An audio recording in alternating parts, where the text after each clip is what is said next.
think that probably the quality that has helped me the most is just being curious, both in my academic work at Wayne State and even in an undergraduate, but particularly at Wayne State in graduate school, as well as a museum professional and public historian. I really believe in the idea that history, and particularly memory, is not just about the past, but is really about the present and about the future. And I think that I felt that museums really are a great opportunity to bring people together to explore the past, but really come together to chart a better course toward the future. You know, I don't just want to create an experience where people feel like they can travel back in time because that's a fun thing to do. Because for many people, going back in time would not be a fun thing to do because of racism, because of sexism, because of genocide, because of all of the issues that were part of our history. And so I started getting more comfortable and had to work trying to get the institutions where I worked more comfortable with the idea of making people uncomfortable. One of the programs of which I'm most proud are a program called Join the Student Sit-ins, which we started in 2008.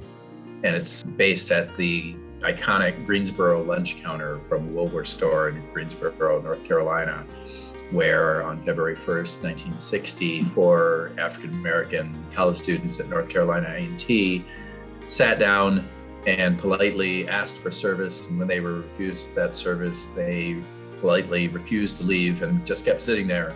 And when the restaurant closed, they came back the next day, and then more of them came back the following day. And that turned into an event that brought more young people into the civil rights movement and changed the course of the movement and also this nation. In 2008, we started a program called Join the Student Sit-ins that was intended to take people back to that moment when it was not an iconic part of history that is now in the National History Museum, but this emotional learning that we were able to create through this interactive experiential theater program let people understand in a different way than they otherwise would that yes, this movement and many other movements were really about enough people making the decision that we're going to make changes in this country because I say we are.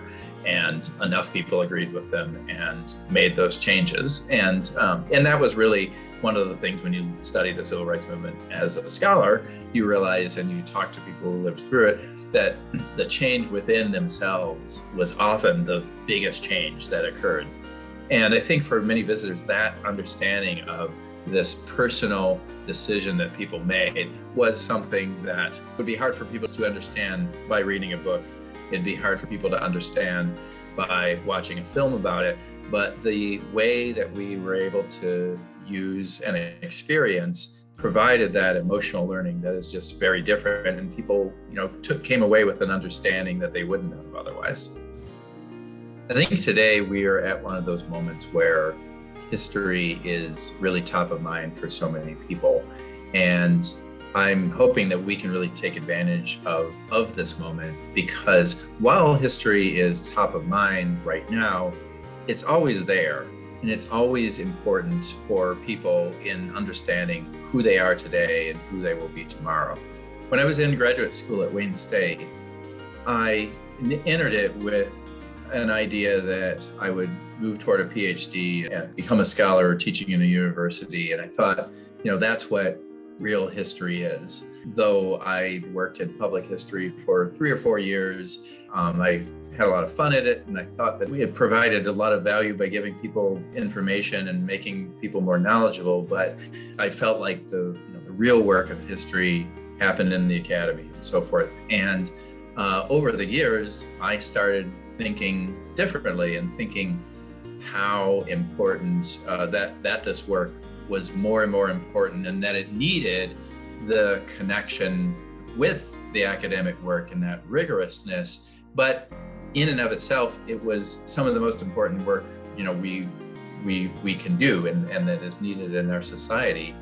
And so that recognition for the work, I'm just so grateful and humbled by it.